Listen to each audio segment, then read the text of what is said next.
Muito bem, senhoras e senhores, estamos aqui. Muito boa noite a você que está nos assistindo. Pois é, surpresa! Eu não sou o Lucas. O Dionei continua sendo o Dionei, mas o Lucas mudou. Está um pouquinho diferente. Finalmente estou aqui, tive a chance de estar hoje aqui com o Dionei, graças a Deus. E a gente vem aprender alguma coisa. Hoje é dia de eu sentar, aprender, fazer só aquelas introduções básicas e deixar o Dionei falar. Ele, pastor Dionei Kleber Vieira. Dê a sua saudação, Dionei. Fala com o povo. Olá, pessoal. Boa noite. Tudo bem? Prazer estar aqui com vocês novamente. Sentindo falta do Lucas, obviamente. Queremos ele de volta, né? Como ele diz, queremos você aqui, Lucas. Queremos você aqui. Mas bem. Em breve, bem tranquilo. Isso. E hoje o tema é mais um tema também periclitante, até porque a semana foi uma semana bem agitada nessas questões, né? Cara, eu tô falando que a gente vai acabar mudando de ramo, a gente vai virar só programa de TV. Os temas estão tão atuais, tão periclitantes que a gente está nesse nível. Na verdade, a gente falou durante a semana aí, na quarta-feira, na live das mulheres, sobre a sensibilidade masculina, as irmãs trouxeram as suas perspectivas, as suas queixas. Deu bastante pano para manga. E ontem também a gente conversou sobre a sensibilidade masculina também, falando dessas diferenças no podcast também com os homens. Foi bem interessante. E hoje, porque a gente fala muita coisa e o mais importante do que tem que ser dito é a palavra de Deus, a gente vem com uma base bíblica para finalmente entender essas diferenças. Nada com esse papo de homens são de Marte, mulheres são de Vênus. Aqui o papo é Bíblia, palavra de Deus. Exatamente. Vamos fundamentar, porque sem fundamento na palavra é só falácia humana, não vai chegar a lugar nenhum. E o Dionei tem bastante conteúdo para a gente falar sobre isso aí. Diga lá, Dionei, introduza o assunto, que eu acredito que a gente vai Vamos lá. Melhorar muita coisa. Eu vou começar, gente, com... Vou até compartilhar minha tela. Com uma pesquisa feita pelo YouGov, deixa eu compartilhar aqui, ó. Legal. Tá? Ele vai para nortear um pouco do que a gente vai falar um pouco sobre hoje. Tá? Aqui eu já usei o Google Translator, por isso que está em português, mas originalmente esse artigo é em inglês mesmo. Tá? Essa é uma pesquisa feita pelo YouGov, né, no Reino Unido, se não estou enganado, em 2016, acho que é 13 de maio de 2016. E eles publicaram esse resultado da pesquisa, e a chamada já é uma chamada interessante. Apenas 2% dos homens jovens se sentem completamente masculinos, em comparação com 56% dos maiores de 65 anos. Então, o que esse... Né, depois quem quiser pode pesquisar esse artigo, mas eu quero me focar nisso aqui, ó. Aqui você tem duas linhas, a linha masculina, que está acima, e a linha feminina aqui abaixo. Você vê, né, no sentido 0 aqui é completamente masculino, 6 aqui é completamente feminino. Ok? E aí você tem as faixas etárias de 18 a 24, depois de 25 a 49, 50 a 64, depois mais de 65 anos. O que a gente vê, por exemplo? No nível 0, ou seja, que se sente completamente masculinos, a faixa mais antiga, praticamente mais da metade deles, né, se você somar com os dois primeiros níveis aqui, você vai ter, sei lá, a maioria completa, né, quase 80% deles, se sentem homens, masculinos. Agora, quando você volta para a faixa etária atual e você vê que vai diminuindo, e também vai diminuindo essa faixa etária da mesma forma, chegando a míseros 2% aqui embaixo.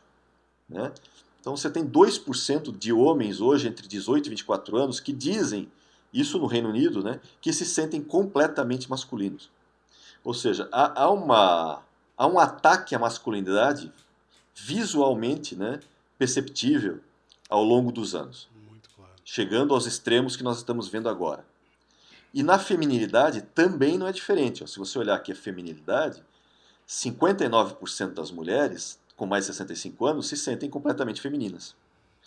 Que fica um contraste quanto a apenas 14% da faixa mais jovem, de 18 a 24 anos.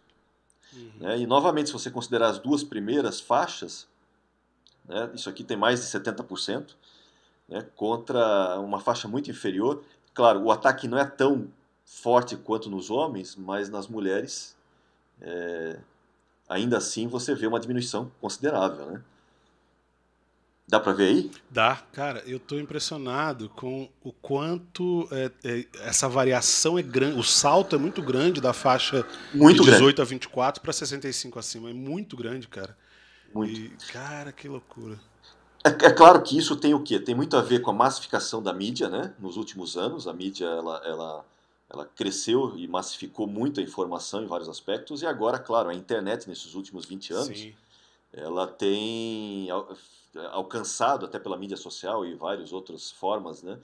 Muito mais do que alcançava no passado. Por isso que essa faixa etária de 18 a 24 anos, essa redução tão pungente, né? certo. Claro que, e claro que também tem a questão regional, por exemplo. Se você olhar o comparativo com Uhum. os Estados Unidos, ó, né, você vê que nos Estados Unidos você ainda tem uma faixa maior dos homens que sentem completamente masculinos comparado com a Grã-Bretanha, né? Sim, E a mesma coisa das mulheres. Mas o fato é, existe um ataque notório, né, buscando, de certa forma, criminalizar, eu diria até, né, ou tornar algo relativamente vergonhoso, né? nocivo à masculinidade. Tanto Sim, que o próprio termo aqui, masculinidade, eles começam a dizer aqui no final que ela está se tornando uma palavra suja. Né? Ele sim, pergunta aqui, ó, está a masculinidade se tornando uma palavra suja? Aí quando você pega os percentuais, novamente, ó, uhum. né, entre o positivo e o negativo, você começa a ver que realmente na faixa de 18 a 24 anos isso está aumentando muito, não só nos homens, como nas mulheres também. Sim, Então, não é à toa que você vê essa questão da masculinidade tóxica, como a gente coloca, sim. né, ouve falar hoje e tudo. Então, existe realmente esse ataque. Agora, o que a Bíblia fala em relação a isso e por que esse ataque existe? Né? Deixa eu voltar para nós aqui. A Bíblia ela dá uma série de fatores em relação à questão da criação do homem, macho e fêmea. Né? Uhum. Deixa eu pegar um texto bíblico mesmo. Né? Quando você pega Gênesis 1:26, né? Também disse Deus, façamos o homem, né, a nossa imagem, conforme a nossa semelhança. Tem ele domínio sobre os peixes do mar, sobre as aves dos céus, animais domésticos, toda a terra, todos os répteis que rastejam sobre a terra. E aí criou Deus, pois o homem é sua imagem, a imagem de Deus o criou, homem e mulher os criou, ou seja, macho e fêmea os criou. É interessante aqui, no versículo 27, que você tem 3 vezes o termo criou. Uhum. Né? Eu considero isso uma, como é que eu posso dizer, uma Reafirmação? relação velada à Trindade, né? É Perfeito. como se a Trindade estivesse se manifestando em cada um desses criou aqui. Uhum. E quando você começa a olhar o texto, você vê que, né, da criação, você vê que Adão foi criado primeiro, né? O homem, Adão, foi criado primeiro, depois a mulher, e aí eu vou chegar aqui em Gênesis 2:24 depois, e aí a gente precisa começar a olhar alguns termos. Primeiro, o termo Adão. Tá? Boa. O termo Adão.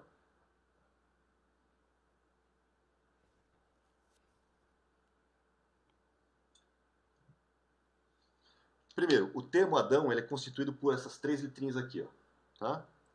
Que é o Uhum. Aleph, o Dalet e o Mem. Uhum.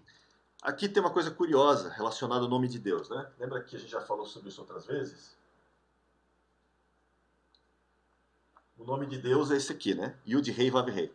Sim. Que você tem aqui 10, 5, 6, 5, isso aqui dá 26, Uhum. né?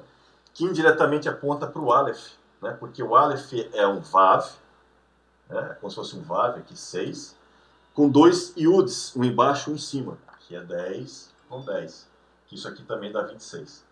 Então o que você tem? É como se o Aleph ele apontasse para Deus também.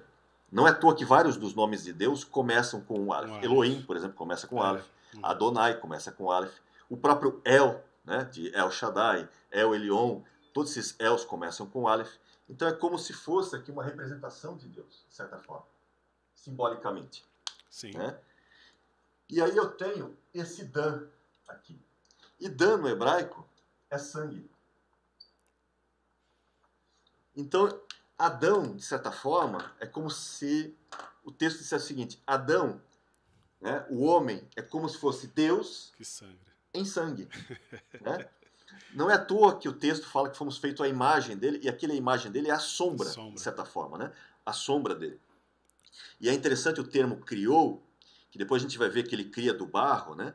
Ele faz um molde a partir do barro, que é da terra.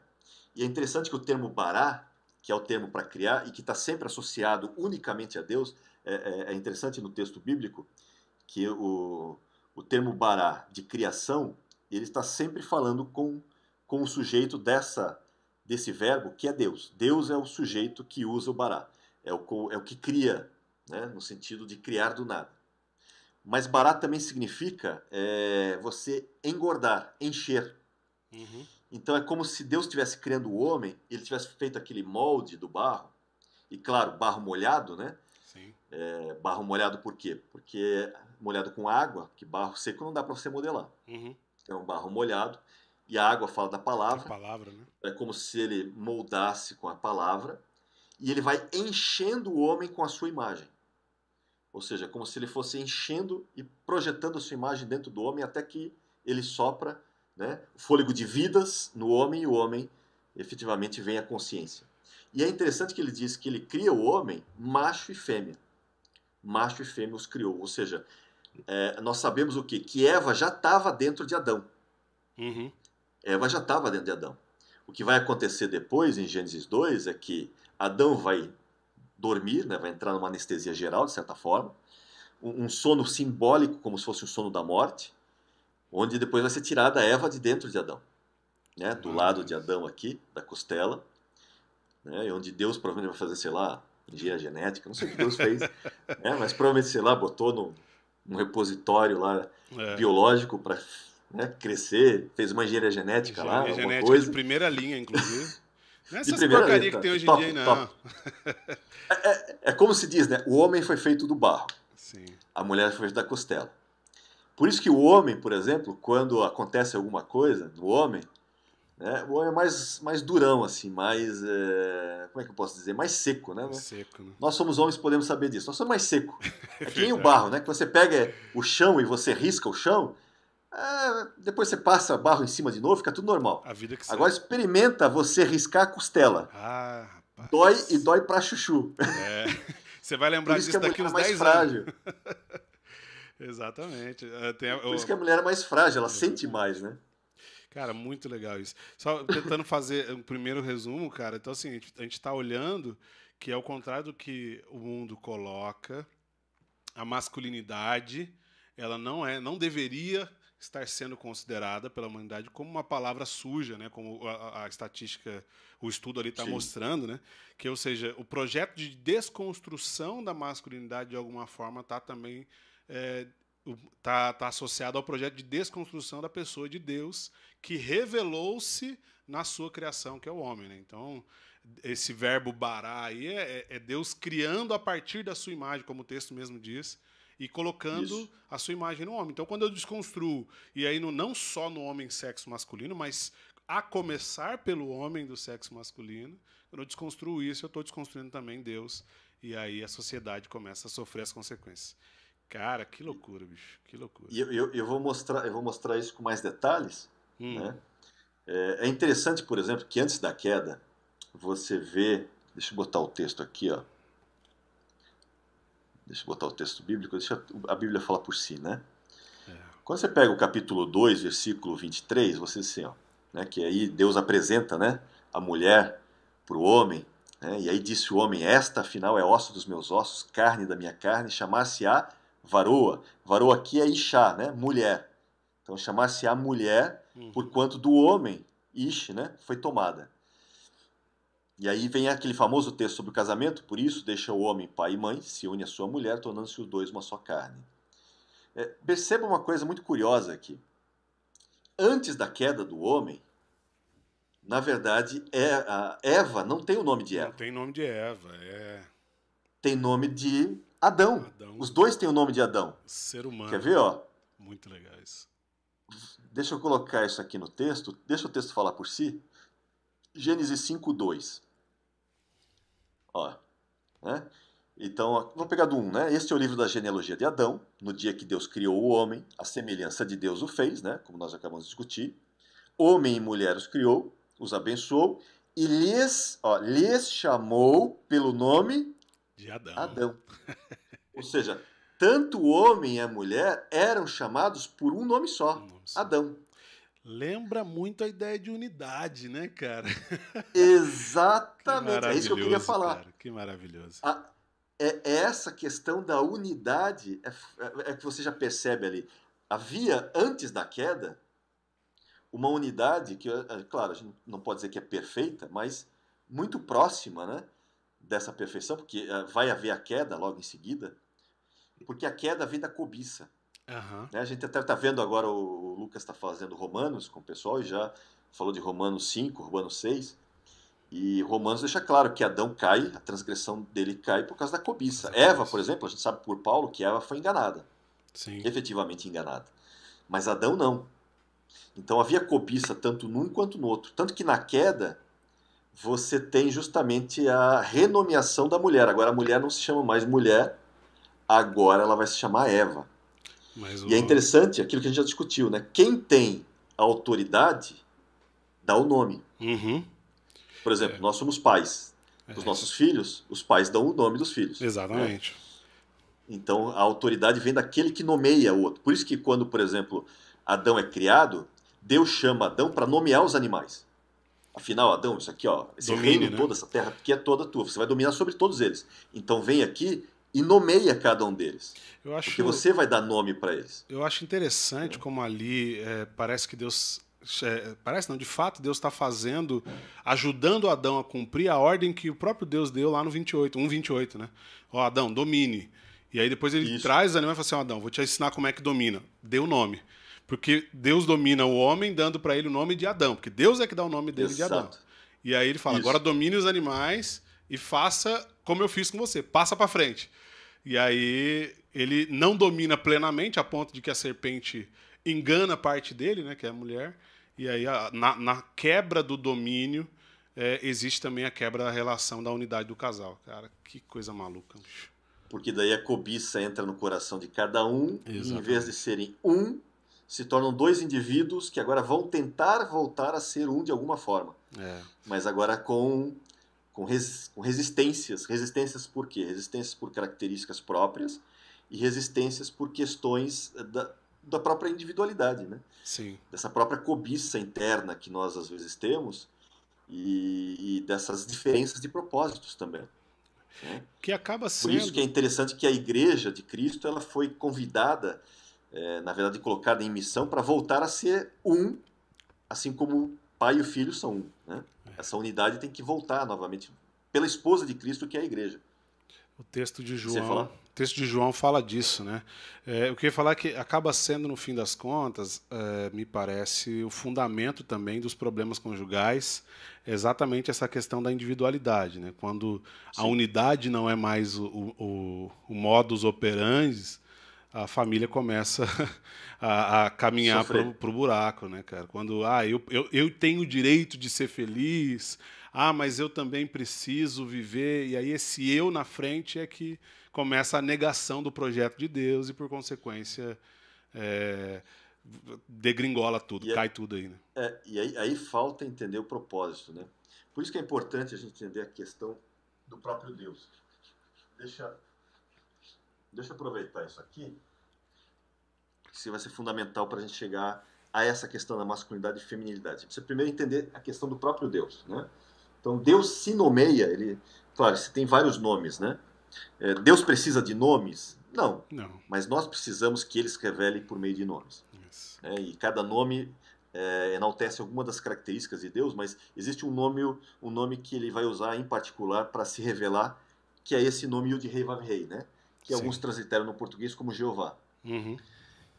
Tem vários significados para esse nome aqui. Por exemplo, alguns entendem, por exemplo, que aqui é do verbo raiar, do verbo ser, e aqui aponta para o pronome pessoal ele. Uhum. Então, por exemplo, ele existe, ele Sim, é. Ele é. Né? Algo do gênero. ou aquele que existe, como o Strong's traduz, né? Uhum. Ele é aquele que existe. Porque também se ele não existisse, nada existiria. Ou seja, nós somos permissão de existência. Então você tem essa questão aqui. Né? Então tem várias coisas, mas uma das que me chamam a atenção, né, que é essa questão dos valores, porque a questão dos valores, ele mostra uma característica do nome de Deus que é muito interessante. Porque quando você pensa no número 10, automaticamente na Bíblia a gente pensa em 10 mandamentos, Uhum. né, ou 10 pragas. Né? Isso aqui fala muito de lei de justiça. Né? Quando você fala dos 5, você vai lembrar dos 5 sacrifícios do tabernáculo, lá de Levíticos capítulo 1 a 7, das 5 feridas de Cristo na cruz e tudo mais. Então isso evoca muito a questão da graça. Né? E quando você vê o 6 fala do quê? Fala da criação e fala do homem. Uhum. Né? Vou colocar aqui o homem.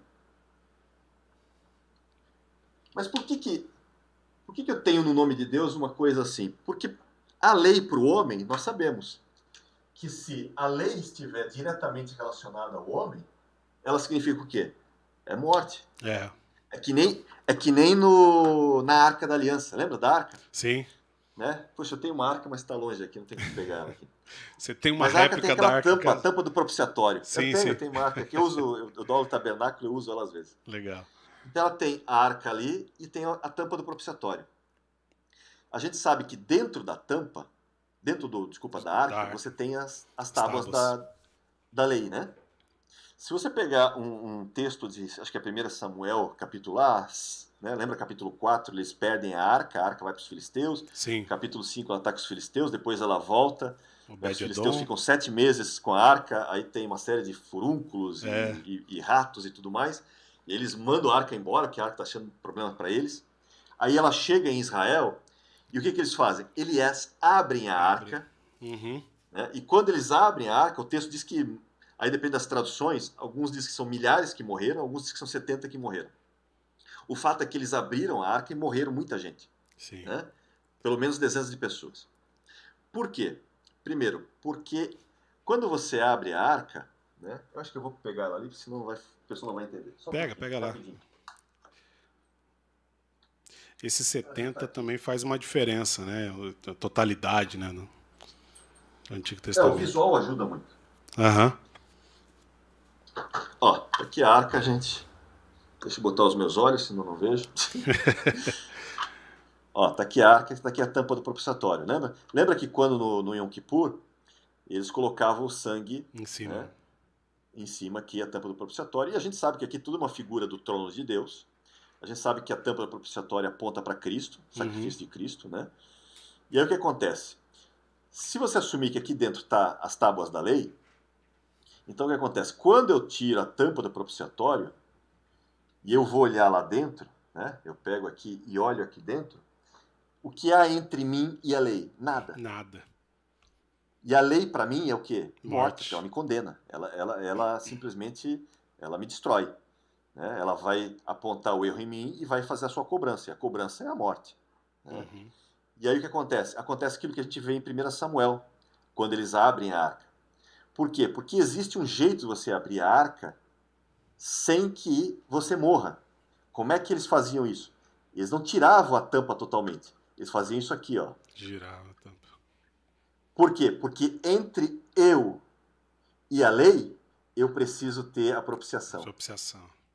Que maravilhoso. Sem a propiciação, se eu estiver direto na lei, eu morro. E o que é a propiciação? É a graça. A graça. Né?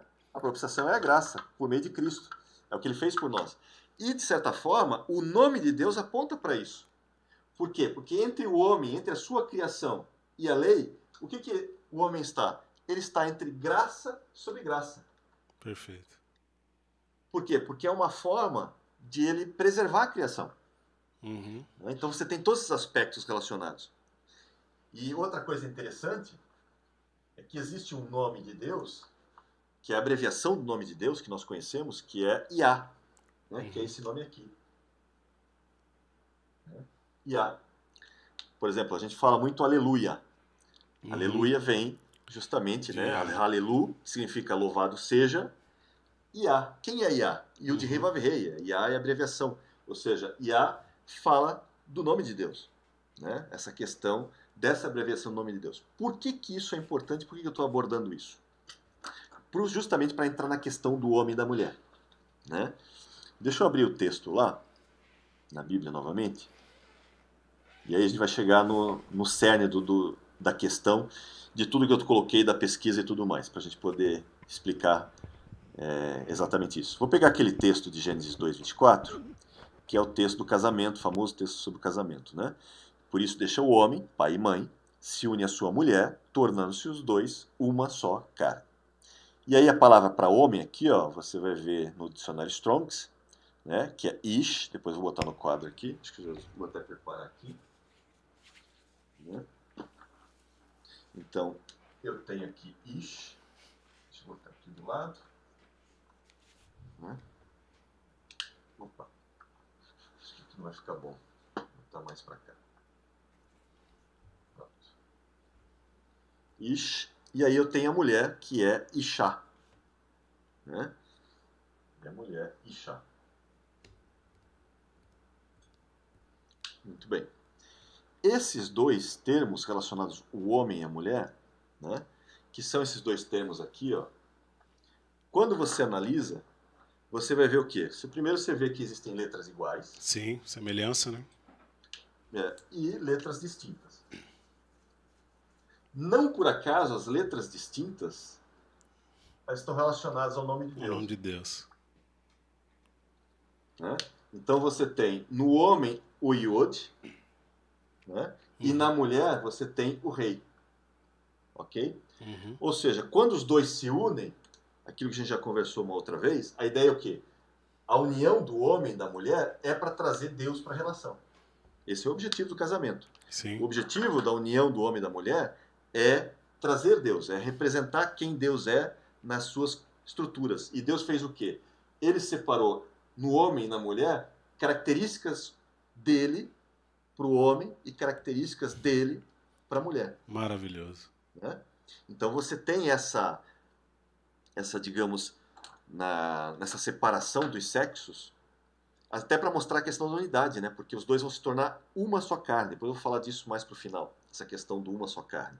Ou seja, há uma junção dos dois, e esses dois deveriam atuar como Adão e Eva atuavam, por exemplo, antes da queda, em unidade, de tal maneira, né, que sejam um só coração, fossem um só, né, sem ter essas individualidades, essas cobiças individuais como nós vimos, né, que fala muito do que aconteceu depois da queda. Sim. Então está relacionado a isso. Essa complementariedade, no fim das contas, então, é a única forma dentro da relação de haver a presença de Deus, quando os dois se complementam, né? Quando o que falta no homem está na mulher, o que falta na mulher está no homem, a união dessas características, então, revela a presença de Deus dentro da família. Cara, que maravilhoso. Por acaso a gente vê essas características, né, do Pai, Filho e Espírito como unidade também, né? Sim. Que eles sejam um, como eu e tu somos um, né? João 17 fala isso também. É muito claro sobre isso. Cara, que loucura. Aqui vem algumas coisas curiosas. Primeira coisa curiosa, deixa eu apagar aqui um pouco. O que nós vemos que a gente estava discutindo ali? Nós vemos um ataque à masculinidade humana. Sim. Nós vemos um ataque, ou seja, é como se eu pegasse o homem e eu buscasse eliminar do homem a sua masculinidade. E na mulher, eu fizesse a mesma coisa. Eu buscasse atacar a feminilidade, né, da mulher de uma maneira similar. Quando eu ataco a masculinidade humana, tiro do homem, né, essa característica da sua masculinidade, e tiro da mulher essa característica da feminilidade, né, olhando para os termos em hebraico aqui, você vê que sobraram duas letras que são iguais. Né? Essas duas letrinhas são iguais. Essas letrinhas iguais aqui, ó, que é o Aleph e o Shin, isso aqui significa fogo. Fogo, rapaz. E o que o fogo faz? O fogo consome. Consome, cara. O fogo consome. De certa forma, ele destrói. O que isso está me dizendo? Está me dizendo várias coisas. Primeiro, quando eu ataco a masculinidade humana e eu busco torná-lo menos masculino, né?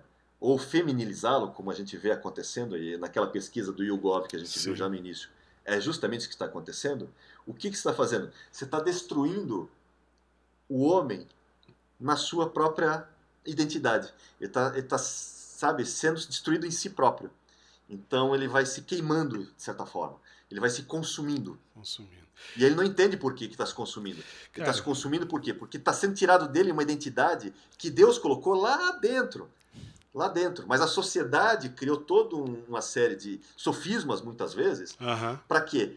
Para desmistificar algumas coisas e para criar, né, nesses sofismas, essas inverdades que vão corroendo ele por dentro. Sim. E aí ele acha que ser masculino é uma coisa ruim. Por isso que tem esse termo, masculinidade tóxica. Claro, a gente sabe, existe masculinidade burra.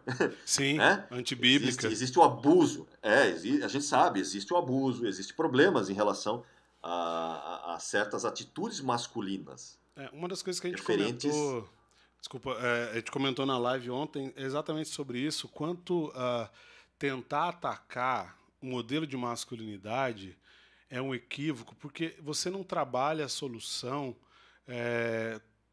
por causa dos sintomas. Então, eu sou médico, estou lá no hospital, chega uma pessoa com febre. Eu não estou preocupado em baixar a febre, eu estou preocupado em saber por que é que ela está com febre. Porque a febre pode ser, na verdade, um grande indicativo para me ajudar a entender o real problema. Então, quando eu encontro um homem agindo fora do modelo de Deus, de maneira destrutiva, a minha questão essencial é o que é que está por trás de tudo isso que faz esse homem ser destrutivo e não construtivo como Deus o projetou. Então, se eu ataco esse comportamento tentando enquadrar ele num novo tipo de gênero, né, inventado, eu estou destruindo ainda mais, né, de maneira irreparável. Sim, exatamente. E eu estou roubando dele a identidade que o próprio Deus definiu, né, de certa forma. Voltando, né? A masculinidade, ela tem, claro, a masculinidade, eu não diria tóxica, existe a masculinidade burra. Sim. Né? Porque usa de abusos e estereótipos, às vezes, né? Para tentar se impor, né? Por questões de virilidade, etc. Que a gente sabe que não é isso. Basta uma lida em Provérbios para você ver o quanto, né, nos Provérbios é falado sobre os homens violentos. Afastem-se deles, não seja como os homens violentos. Né? Entre outras características desses estereótipos dessa, entre aspas, masculinidade, né? Que a gente sabe que não são, porque o homem de Deus não é nesse sentido. Agora, por exemplo, a questão da coragem. Né? Você vê o próprio Josué ser forte, ser corajoso.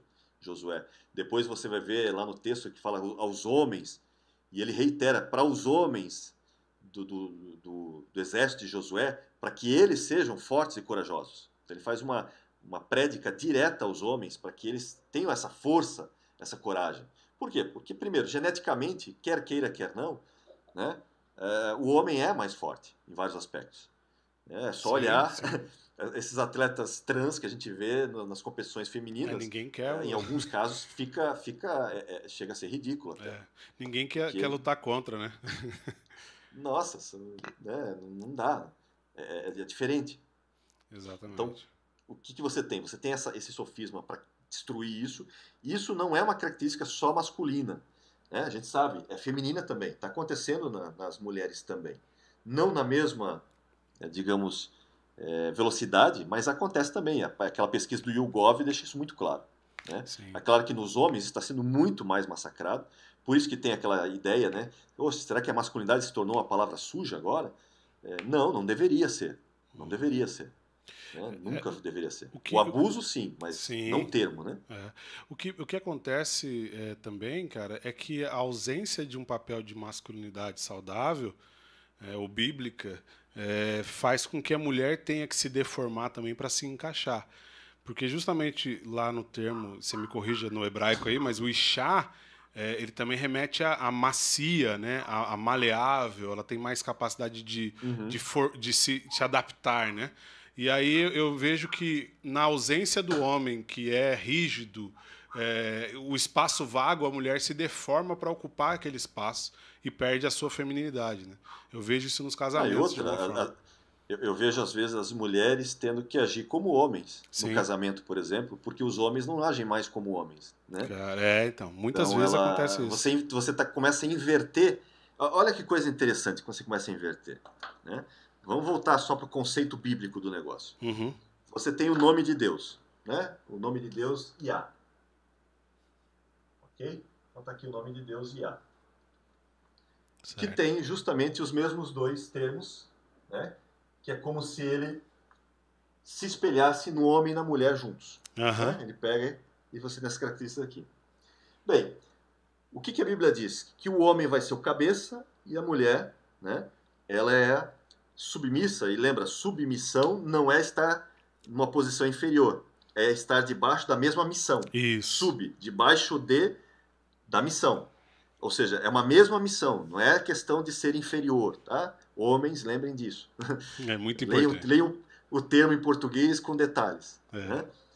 Mas, sim, ela...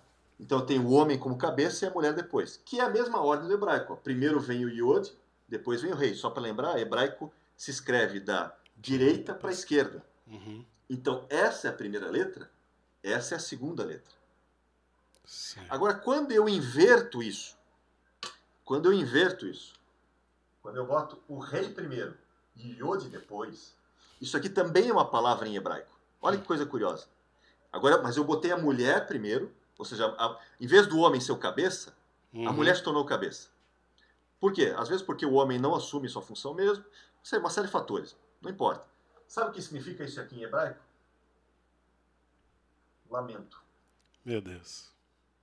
Lamento. Só Sabe? lamento. Lamentação. É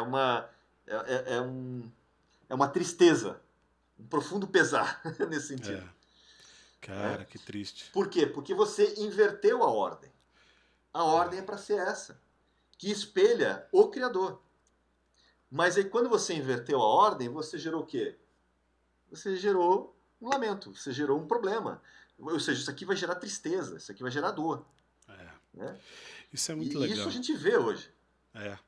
Cara, isso não, é muito legal. Você fazer um comentário importante, assim, isso não quer, em hipótese nenhuma, dizer que as irmãs, quando agem, elas estão gerando dor. Não, Sim. quando a ordem das coisas está invertida, quando está fora do projeto de Deus. Né? Há tantas mulheres com tanta sabedoria, com tanto discernimento, com tanta sensibilidade espiritual.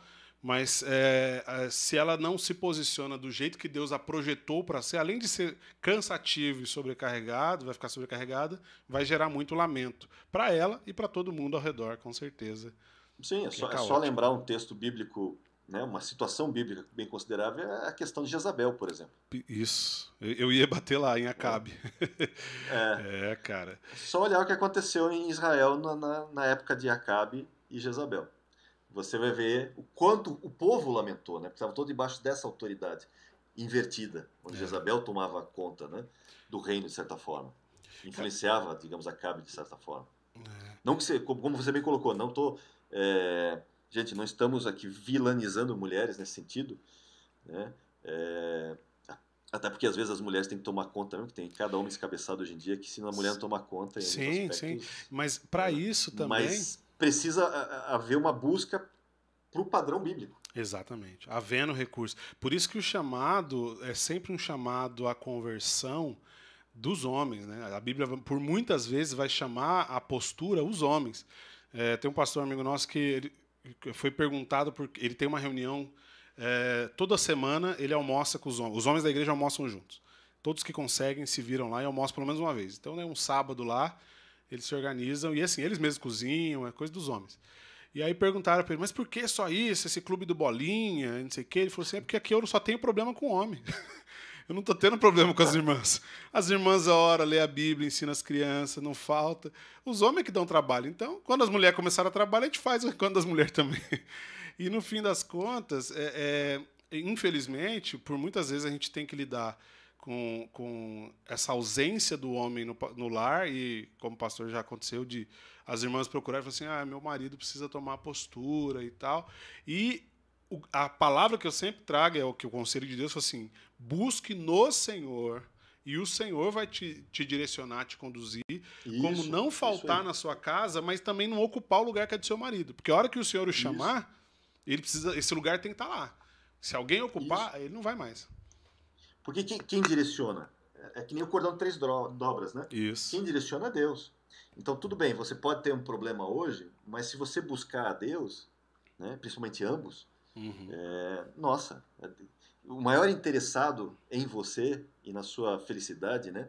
Ou no caso, nesse bom relacionamento, é o próprio Deus. Ele Com está certeza. interessado em você com 100% de interesse. E vai te direcionar. Agora, claro, a gente precisa ter ouvidos não surdos, né? Ouvidos que ouvem e obedecem. Seguem as instruções, né? Ou seja, qual é o primeiro sacerdócio do homem? É o lar, É o é a sua lar, com família, certeza. a sua primeira igreja. Né? Não tem como. É interessante quando você vê lá no jardim, quando Deus diz assim, e colocou o homem para guardar e cultivar o jardim, os verbos ali em hebraico são os mesmos verbos, depois você vai ver lá em Números, por exemplo, 3, que são os mesmos verbos para os sacerdotes guardarem e ministrarem no tabernáculo. É o mesmo verbo em hebraico. É como se Deus dissesse o seguinte, olha, o Éden aqui, o jardim, é um ministério sacerdotal. É um ministério sacerdotal. E da mesma forma como foi no tabernáculo. É um ministério sacerdotal, é como uma volta ao Éden, de certa forma. Né, que aos poucos isso vem acontecendo e por meio de Cristo agora se tornou muito mais viável. Mas esse trabalho, e não é só um trabalho necessariamente do homem, porque a mulher também tinha sua função, da mesma forma. Elas trabalhavam unidos nessa questão. E é interessante no hebraico, mais uma coisa curiosa, que isso aqui é hebraico moderno. Né? Isso aqui é hebraico moderno. No hebraico antigo, por exemplo, o iode, o símbolo dele é como se fosse um bracinho aqui, ó. Tá? Como se fosse um braço, né? Nesse sentido aqui. E o rei aqui é como se fosse, por exemplo, uma pessoa de braços levantados, né? E deixa eu botar aqui, braços levantados, mas de joelhos. Ele está de joelhos ali e braços levantados. Isso aqui fala do quê? Isso aqui, essa mão aqui fala de obras, por exemplo. Isso aqui fala de revelação. Revelação. Por exemplo. Revelação. E também simboliza janela, contemplação. Tá? E aí você vê algumas coisas. O homem está relacionado ao iode. O homem, ele está buscando sempre as questões do fazer. Você vê que o homem busca fazer. É uma característica masculina do fazer, de realizar. Ele está muito mais preocupado, por exemplo, com a sua questão de carreira, de executar alguma coisa, de fazer alguma coisa, de fazer um nome, por exemplo, né, de produzir algo, né, de construir alguma coisa. Então, o trabalho manual é uma característica, né, muito do homem. Não só manual, mas que constrói algo, digamos assim, né, que está relacionado a essa parte aqui. Enquanto que a mulher, ela é muito mais contemplativa. Sim. Né? Ela tem, inclusive como a gente até comentou, ela tem uma facilidade para uma vida espiritual muito melhor do que do homem em vários aspectos. Né? O homem ele precisa se policiar para ter uma vida espiritual mais dedicada, digamos assim. Exatamente. Se não houver muita intencionalidade, não vai, né? Exatamente. Mas a mulher ela já tem uma facilidade maior para isso. Né? É como se ela tivesse esse vínculo, né, da revelação, da contemplação. A gente até às vezes chama de intuição feminina, de certa forma, né? Esse sexto, entre aspas, sexto sentido que a gente coloca, que está relacionado à mulher aqui. Então você vê essas diferenças aqui, e outra diferença que você vê é justamente naquilo que eu tinha comentado, né? Um aqui fala da lei, e o outro tema aqui fala da graça. Da graça, perfeito. Então, aqui você tem, o homem é muito mais lei, e a mulher, muito mais graça. Muito mais graça. Perfeito. Lei fala do quê? Lei fala daquele papel, né, preto no branco. Isso. No máximo algumas áreas cinzas, né? Mas é preto no branco. É sim ou não, né? Um talvez ainda com muito forçado, mas geralmente não tem muitas palavras. É aquilo ou não é aquilo. Enquanto que a mulher, ela é muito mais coração, né? Porque graça fala de coração.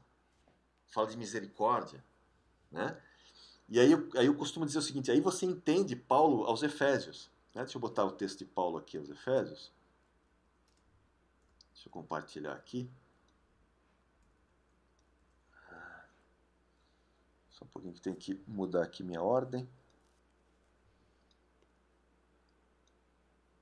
Que Paulo vai fazer uma série de considerações, né, para o casal, né?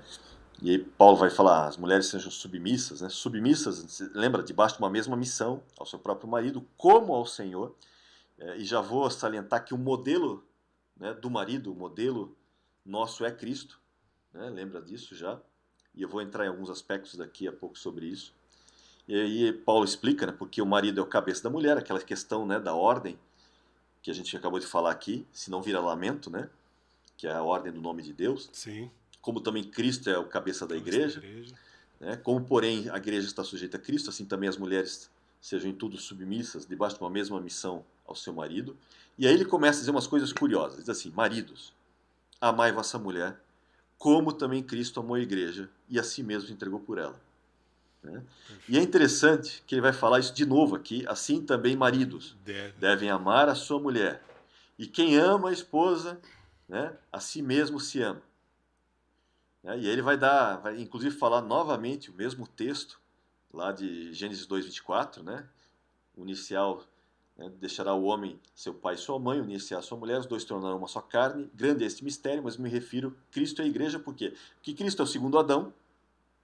O segundo Adão, que é Cristo, teve que ter o sono da morte, de certa forma, né? Assim como Adão teve o sono para tirar da costela do lado a Eva, né? Cristo teve o sono da morte e foi perfurado no lado onde saiu água e sangue, né? Isso. E simbolicamente ali é onde vai sair a igreja. No mesmo local da costela, da morte, onde sai a igreja. Exatamente, sai a igreja, né? Que é a esposa. Então tem uma série de mistérios relacionados aí. Né? E aí, novamente, pela terceira vez no versículo 23, ele diz assim: também ame a própria esposa, como a si mesmo. Paulo fala 3 vezes aqui que os maridos devem amar a sua mulher. 3 vezes. Ó. Uma aqui, né? Depois ele fala, onde é que está a outra aqui? Aqui, maridos, amai a vossa mulher, maridos devem amar a sua mulher. E no final aqui, novamente, ame a sua própria esposa. E para a esposa, no finalzinho, parece que ele diz assim: esposa, respeita o marido. Né? Dá uma saída. Não quer dizer que a esposa não tem que amar o marido, porque se você for lá para Tito, por exemplo, né? Ó, Tito, capítulo 2, eu acho, né? Que diz assim: ó, cadê? Então ele fala das mulheres idosas, né? Que instruam as jovens recém-casadas a amarem ao marido e aos seus filhos, a serem sensatos. Ou seja, claro, as mulheres não precisam então amar os maridos? Não, tem que amar, tá aqui. Né? Mas por que Paulo está enfatizando tanto a questão do marido? Ame a sua mulher. Marido ame a sua mulher, marido ame a sua mulher. Né? E a mulher, você tem dizendo, olha, ame, né? Como está lá em Tito, mas principalmente respeite seu marido. Pelo seguinte, a mulher, como ela tem essa característica da graça, do coração, né? Ela é amor. Ela já ama, é uma característica da mulher. Ela é mais emotiva, ela sente as coisas. Enquanto que o homem, por uma questão mais legal, né, mais de lei, ele é muito mais lógico às vezes. Frio até, em alguns aspectos. Né? Por quê? Porque a lei, quando você pega uma lei, um pedaço de papel, né, e você escreve a lei naquele pedaço de papel e você publica essa lei na parede, por exemplo, em algum lugar, o que uma lei espera? A lei espera que todos que vão ler aquela definição da lei façam o quê? Respeitem a lei. Respeitem a lei. Né? E como o marido tem essa característica da lei, e lei fala o quê? Lei fala de governo. Né? Você não tem como governar sem lei, senão vira bagunça. Né? Vira uma balbúrdia. Senão vira um lamento. Vira um lamento, senão vira um lamento. Então você precisa da lei para que haja um governo. Então por isso que Paulo está dizendo, ó, mulheres, respeite seu marido. Por quê? Porque seu marido, ele é meio tapado mesmo, ele é meio, em alguns aspectos, ele é meio assim, branco e preto, no sentido, ele não tem muitas áreas de cores. Né? No máximo, algumas áreas cinzas. Ele não é tão como você, né? Que é o amor, e o amor tudo suporta, o amor ele é muito mais flexível em vários aspectos. Né? Por isso que vocês dois juntos, e aí vem aquela dicotomia que muita gente coloca, não, a gente não está mais na lei, a gente está na graça. Agora é a época da graça, e na graça não tem lei. Mentira, na graça tem lei sim. Inclusive a graça veio para tornar a lei possível.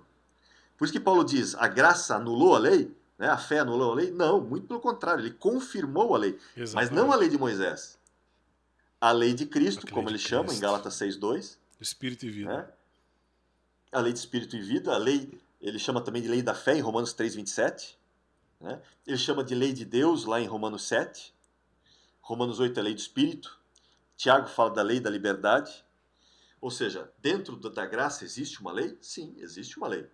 Né? Na verdade, o Espírito Santo foi colocado em nós para que a lei fosse cumprida. Está lá em Ezequiel 36, 27. Né? Que depois do 26 que ele diz, né, eu vou colocar um coração novo, vou colocar um espírito novo, vou tirar o coração de pedra e colocar um coração de carne, e aí eu vou colocar o meu espírito em vocês, e o meu espírito vai fazer com que vocês obedeçam fielmente às leis, né, as minhas leis, os meus estatutos. Então o Espírito Santo veio para isso, para tornar viável aquilo que nós, por nós mesmos, não conseguimos cumprir. Porque nós sozinhos não cumprimos a lei. Então o que acontece? Na graça, é como se nós tínhamos antigamente inimizade com a lei, na graça agora nós somos amigos da lei. Acho que Lutero até fala um pouco sobre isso. Né? Ele coloca essa questão. Só que não a lei mosaica, a lei de Cristo. Sim. Né? A lei da fé, a lei do Espírito. Por quê? Porque a ideia é que os dois atuem juntos. Assim como Deus é tanto lei e graça. Da mesma forma. Uhum. Não dá para você separar, não dá para ser só na base da lei. Não dá para ser só na base da graça. Tem que ser os dois juntos. Exatamente. Inclusive na educação de filhos, isso vai para toda a gestão da casa, né, cara? Eu brinco muito que lá em casa, a minha esposa, o lance é profético, né? Então, a sensibilidade dela para discernir aquilo que eu estou estudando há meses chega a ser irritante. Então, eu leio, eu estudo, eu anoto, eu escrevo. Aí ela fala assim, amor, pensando bem, eu acho que... eu falo, pô, eu li 3 livros, escrevi, ouvi áudio, podcast e tal. E aí eu tenho aprendido nesses anos a perceber que a revelação de Deus vai vir no casal e essa unidade ela é essencial, né? Para que a gente, de fato, reflita a característica de Deus aí. Que delícia, cara. Que maravilhoso. Eu costumo dizer que minha esposa é minha melhor metade, né? Com certeza. Eu que sou mais tronco, assim, mais bruto em vários aspectos, sim. no sentido, sabe, o diamante ainda que precisa ser lapidado. polido. Somos, eu também, cara. Lapidado. Ela já foi lapidada praticamente, ela já está bem lapidada. É impressionante. Agora eu ainda estou no processo de lapidação e ela me lapida muito. E ainda preciso aprender cada vez mais. Então, e é um processo do casal, isso. É um processo do casal que às vezes é difícil, eu entendo.